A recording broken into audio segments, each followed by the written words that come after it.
नवरात्रि में किन किन बातों का ध्यान रखना चाहिए? 9 दिनों तक छौर कर्म नहीं करना चाहिए। छौर कर्म जानते हो? दाढ़ी बाल मूछ नहीं काटना चाहिए, नाखून भी नहीं काटने चाहिए, वरना जो नाखून काटकर भूमि पर गिराते हैं तो एक जगह हमने ऐसा पाया वो नख भगवती के प्रसाद में गिरते, इसलिए नहीं काटना चाहिए। छौर कर्म भी नहीं करना चाहिए। 9 दिनों तक अभक्ष भोजन तो वैसे कभी नहीं पाना चाहिए। जो भोजन करने योग्य नहीं है, मांसाहार है, तामसिक भोजन है, ऐसा भोजन तो जीवन भर नहीं करना चाहिए। पर भैया कम से कम 10-12 दिन तो छोड़ दो। 9 दिन दुर्गा की आरती करते, 10वें विसर्जन के दिन मदिरा पान करके, मुर्गा मांस आदि का भक्षण करके विसर्जन करने जाते। ये हमारे सनातन का सबसे बड़ा कलंक। और बुरा ना मानना, हमें जितनी दिक्कत मुसलमानों से नहीं है, जितनी ईसाइयों से नहीं है, उतनी दिक्कत इस प्रकार की पूजा करने वाले काल नेमियों से। ये सनातन धर्म का ह्रास है। इसलिए नवरात्रि की उपासना करने वाले सुनो, 9 दिनों तक छौर कर्म नहीं करना, बाल नहीं काटना, नख नहीं काटना। 9 दिनों तक हो सके तो भूमि में शयन करना, जमीन में। 9 दिनों तक तीसरी बात का ध्यान रखना, अभक्ष भोजन नहीं करना। जो भोज्य पदार्थ हो, सात्विक हो सके तो फलाहार रहो, फिर भी फलाहार नहीं रह सकते तो पाव पर सात्विक पाव। चौथा नियम, 9 दिनों तक देवी मंत्र का जप करें।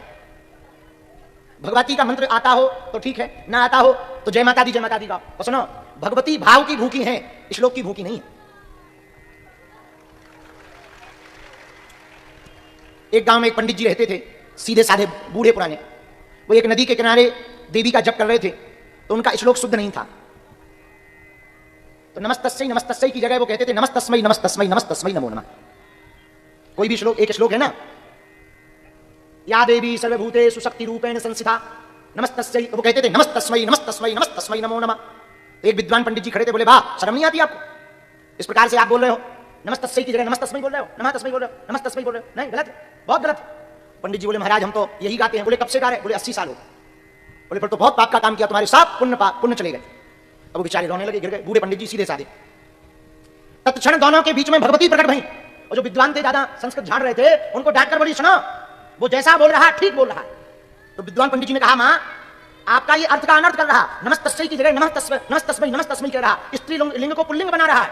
तो देवी ने कहा वो ठीक कह रहा है, ना तो मैं स्त्री हूं ना मैं पुरुष हूं, मैं जो जिस भाव से भजे मैं तो वही हूं। और हम तुम्हारे नमस्तस्यै में प्रसन्न नहीं है, लेकिन इसके नमस्तस्मै में प्रसन्न है। अच्छा, इसका मतलब ये नहीं है कि तुम भी नमस्तस्मै कहो, नमस्तस्यै छोड़ दो। भाव की बात है, क्योंकि भगवान कहते भाव का भूखा हूं मैं, भाव ही एक सार है, भाव से जो मुझको भजे सो भाव से बेड़ा पार। इसलिए भैया भगवती की उपासना जो करने वाले हैं वो नियम सुनो। चौथा, बीज मंत्र का जप करो। बीज मंत्र कौन सा? ओम ऐं ह्रीं क्लीं चामुंडाई विच्चे, इस मंत्र का जप करो। नहीं हो रहा है, ये बहुत कठिन है, सीधा सरल।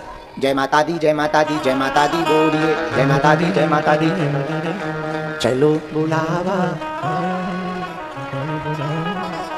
ओ चलो।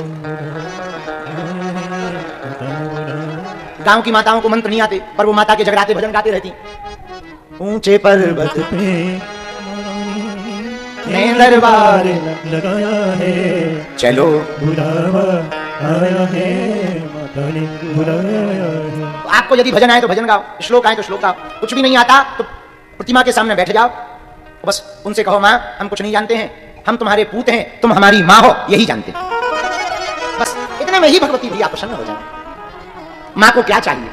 मां तो ममता की मूर्ति होती है। और भारत वालों, बुरा ना मानना, आजकल जगह जगह पंडालों में देवी माता बैठी है, क्योंकि आज से नवरात्रि प्रारंभ हो गई है, और नवरात्रि के पावन पर्व पर जगह जगह देवी मां के पंडाल लगेंगे, जगह जगह प्रतिमा बैठाई जाएगी। पर प्रतिमा में मां नहीं है, प्रतिमा में मां है।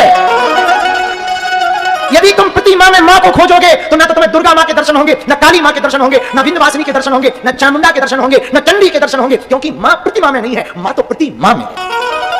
और नवरात्रि पर जितने युवान बैठे हैं, हम प्रार्थना करेंगे अपने साधकों के, खासकर जो साधना कर रहे हैं, एक बात तुम पक्की मान लो, यदि तुम्हारे चित्त में, दिल में, मन में, भाव में, स्वभाव में, तुम्हारी वाणी में दूसरी स्त्री के प्रति यदि आदर नहीं है तो तुम्हारी दुर्गा पूजा बेकार है। भगवती के लिए कुपुत्रो जायते पूत कपूत हो सकता, माता को माता नहीं हो सकती, लेकिन शास्त्र कहते यत्र नार्यस्तु पूज्यन्ते रमन्ते तत्र देवता, जहां नारी की पूजा होती वहां देवताओं का वास होता। क्यों? नारी निंदा मत करो, नारी रतन खदान, नारी से नर उपजे ध्रुव पहलाद समान। इसलिए मां भगवती की उपासना करने वाले जितने साधक हैं, एक बात और बोलें, इन 9 दिनों में तुम कोई नियम का पालन करो या ना करो, पर एक बात अपने चित्त में रख लो, तुम मां का बालक बनकर जियो। क्या बनकर जियो? जोर से बोलो, बालक बनकर के जियो, उनको मात्र रूप में देखो, बालक बनकर के जियो। यदि बालक बनकर के जियोगे तो नवरात्रि की साधना तुम्हारी सफल होगी। पांचवा नियम है कि हो सके तो प्रातः काल ब्रह्म मुहूर्त में भगवती के दर्शन कर लें। साधना करने वाले भगत प्रथमा को यानी आज, पंचमी को, अष्टमी को और नवमी को 4 दिन, परमा यानी आज, पंचमी, अष्टमी और नवमी जो देवी साधना करते हैं उनको 108 लौंग की माला बना करके देवी को चढ़ानी चाहिए।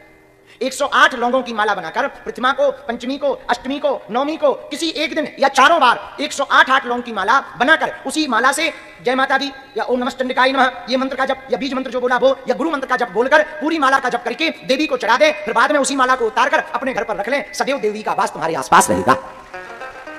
आज प्रथमम शैलपुत्री च द्वितीयम ब्रह्मचारिणी तृतीयम चंद्रघंटेति कुसुमांडेति चतुर्थकम।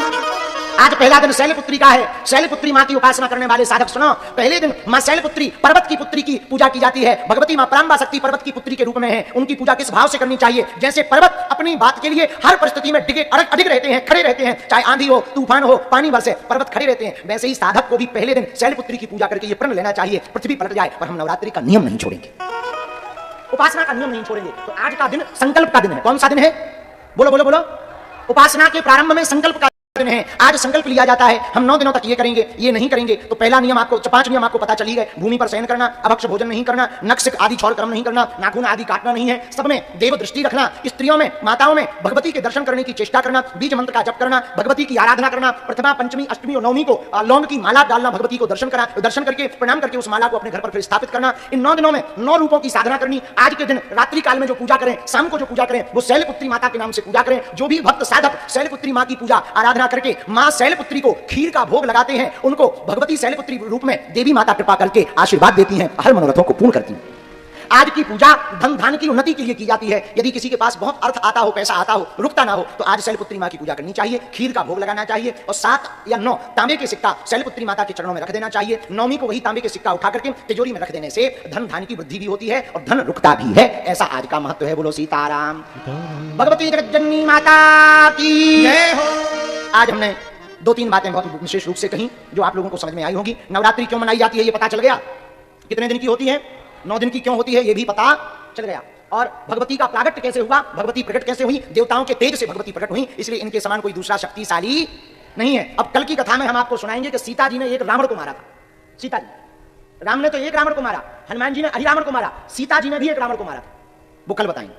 और कल की कथा भी दोपहर 1 बजे से 3 बजे तक होगी। कल द्वितीय दिवस की चर्चा में ब्रह्मचारिणी माता की चर्चा की जाएगी, इसलिए हो सके तो एक आध पटका कोई सफेद वस्त्र डाल करके जरूर आवे। वो प्रतीक होता है ब्रह्मचारी का, सफेद वस्त्र पहन करके आवे तो बहुत अच्छा। कल की चर्चा कल करेंगे कि दोनों हाथ जोड़ करके भगवती को प्रणाम करो। जगदम्बे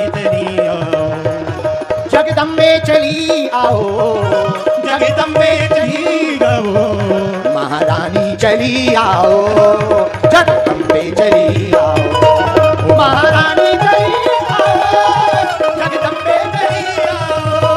पहले ही दिन महारानी को बुलाना चाहता। दोनों हाथ उठाओ, पक्का या कच्चा? जोर से बोलो ना, तो ताली कौन बजाएगा? पड़ोसी झूमते हुए।